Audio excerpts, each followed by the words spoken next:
Hello, my lords, ladies, and lieges, and welcome back to another episode of Zodiac Reads, series where Zodiac finds things to read on the internet, and then, well, he reads them for you. Surprise, surprise, we are back once again on r/RPG horror stories, with the tale of not one, but two controlling Centaur Bards, and a newbie DM who let them get away with a little bit too much. Let's get on with the reading, shall we?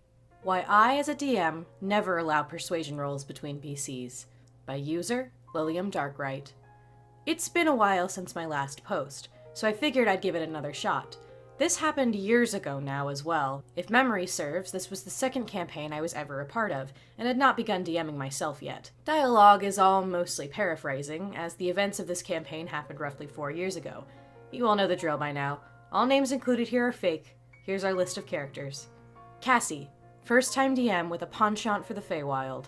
Myself, homebrew warforged artificer with a very high intelligence and wisdom. Troy, high intelligence human wizard. Isaac, Kenku rogue and first-time player. Amanda and Rachel, Centaur Bards. Yes, plural, and the problem players for tonight's story. There were a few other party members, but none of them are particularly important to this story. This campaign had been running for a long time at this point, focused around resurrecting a dead nature goddess before life started to die out on the material/mortal plane. Our party had been in the Feywild for several sessions by now, which frankly everyone was sick of, but that's a story for another day. My first character, a tiefling monk, had recently left the party over trust issues, due to them attempting to sell him into magical slavery in order to convince a powerful Fey enchanter to spare them, so naturally the DM needed to find a way to introduce my new character to the party. Cassie took this opportunity to allow a few new players to join the main party alongside my artificer, flavoring it as two parties teaming up. This is where Amanda and Rachel both joined the campaign, alongside a satyr paladin and my artificer. In the session that ensued, Amanda and Rachel quickly made themselves the centers of attention. No problem, I thought that's just what bards tend to do. However, this would soon morph into insisting that they were going to both lead the party and that we were all going to do as they said. This is frankly a ridiculous request to make in D&D at all, let alone to an 8-person party. Amanda in particular grew increasingly heated and frustrated with the majority of players not being okay with this, arguing for about 20 minutes and completely deadlocking any progress that was to be made in the campaign. This continued until we all heard Rachel giggle to herself, as she interjected to narrate how her bard bursts into song about how stupid the party was, and how they needed to let the two actually smart ones take the lead. Obviously, most of the party was not particularly concerned at this point, until we heard Cassie speak. The conversation went something like this. Cassie. All right, Rachel, as you begin to sing to the party, make me a persuasion check. Troy. Wait, what? Why would that... Amanda, cutting off Troy. Oh, my bard will join Rachel's in song, so she gets advantage. Troy, why would that sound any more sensible in song form? Is the song magical? If so, I cast Counterspell. Cassie, also cutting Troy off. All right then, Rachel, go ahead and roll persuasion on the party with advantage. Anyone wanting to contest this, roll your own persuasions. This got me pretty frustrated, to say the least. The reason I mentioned I was playing a homebrew artificer is because the class hadn't officially entered D&D 5e yet, and this homebrew variant was based on wisdom. My character had double proficiency bonuses in insight and a 20 in wisdom. If anyone could sniff out bullshit, it was her. But allowing Rachel and Amanda to roll persuasion on the party and forcing us to contest it with our own persuasion checks, most of us use charisma as a dump stat, Cassie had effectively given the bards the keys to the campaign. Of course, nobody beat Rachel's roll, due to her insane bonus to persuasion and combined advantage. Can you guess what happened as the next section continued after this?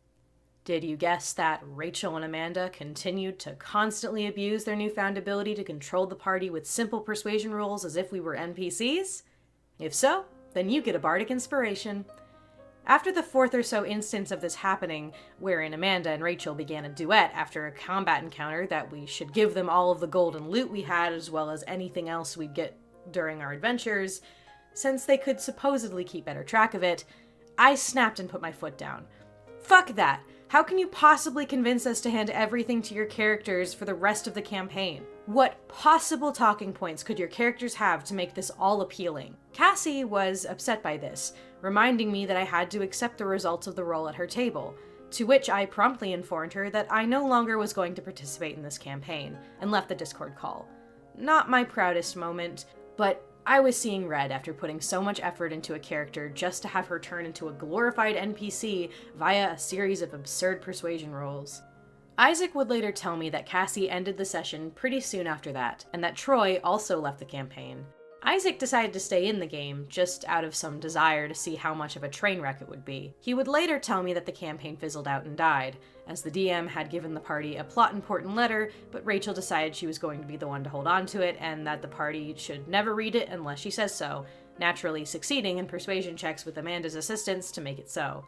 With no way for the party to get the only important plot hook Cassie had planned to give the party, sessions apparently became hours-long slogs of trying to convince Amanda and Rachel to hand over the letter, or the rogue trying to steal it off the bards to no success.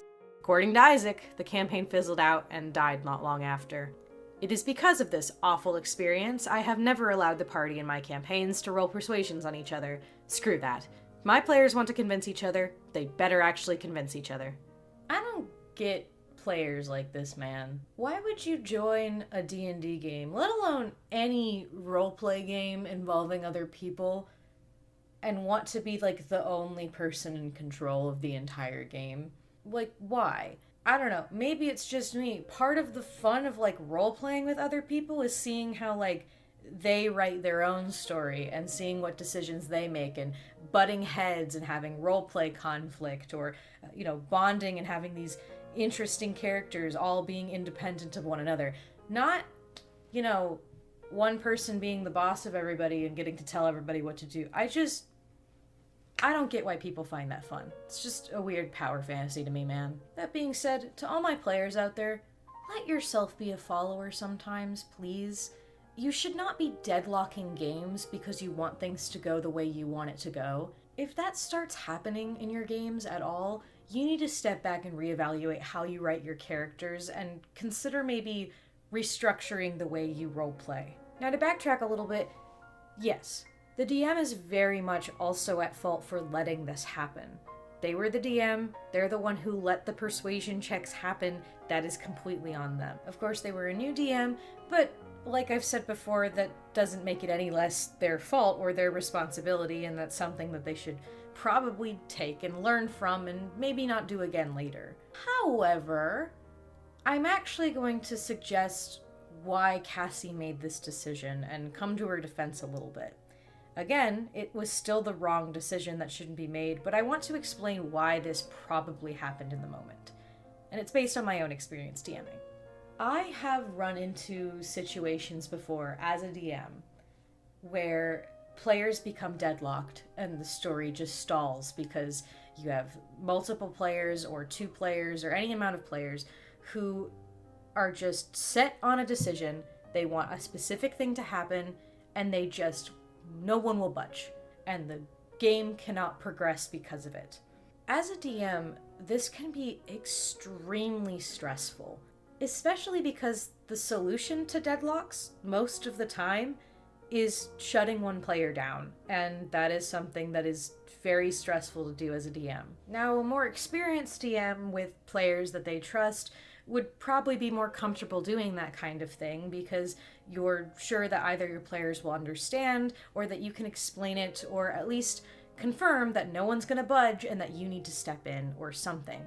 But for a new DM, the idea of taking players you have just added into the game and telling them, no, sorry, you can't do that, or hey, you guys need to listen to these people, is probably ridiculously stressful. If I had to take an educated guess about what happened, I think the choice of allowing this persuasion roll was this split-second decision that was not well thought out. Cassie's thought process was probably along the lines of, well, let's leave it to the dice to decide. That way it's fate and it's random chance, quote unquote, and people can't be mad at the solution because it's a dice roll. And I'm sure the reason why this also continued to happen is because, again, speaking as a new DM from experience, it's not always clear to us right away that we can retract a rule if we feel like it's not working. A lot of new DMs feel scared about going against their own rules because they feel like it's going to make them look inadequate. Now again, was that the right solution? Hell fucking no, it was not. But that's probably why it happened, and I do hope that if Cassie's still out there DMing somewhere, that she's evolved from this and has found better solutions to these kinds of problems. Now, for any of my new DMs out there who are looking solutions to these kinds of problems, here's what I would suggest to you. Option 1, if you want to avoid doing these kind of things with these persuasion rolls or anything like that, I would suggest just backing up for a second and out of character asking everyone, okay, you want this to happen, you want this to happen. Are either of you going to budge, no matter what? And if both players, or all the players, say no, and that no one's going to budge or no one's willing to bend the knee for this situation, then you step into the DM and say, okay, we need to continue the plot, so. And then you get to decide whatever happens, or whether there's a roll involved, or what it is. The other solution, if you do want to just leave it in the hands of the dice, there have been times I have allowed players to make persuasion rolls on each other, but I do not make them roll equal persuasion with one another because I think that can be kind of unfair. For this specific reason, the fact that some people have way higher persuasion than others. What I tend to do is tell the player who's being persuaded to set whatever DC they want. They get to come up with the DC and the number that it takes to convince their character to go along with this idea. The other player can then roll, and if they pass, then we move on.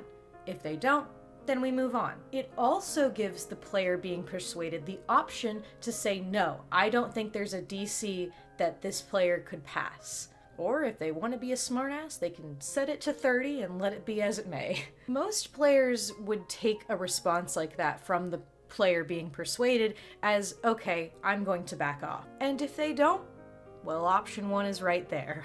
Anyway, this is way too long of an outro. I hope you enjoyed the video. A huge thank you to all of my Patreons that have been on the screen this whole time. If you would like to join my Patreon, you can find a link to that in the description. You can see all of these videos as soon as I make them, as well as many other perks and rewards, if you will. But with that out of the way, like, comment, subscribe if you like this video and you want to see more content, and I will see you in the next video, my lords, ladies, and lieges. Zodiac, out.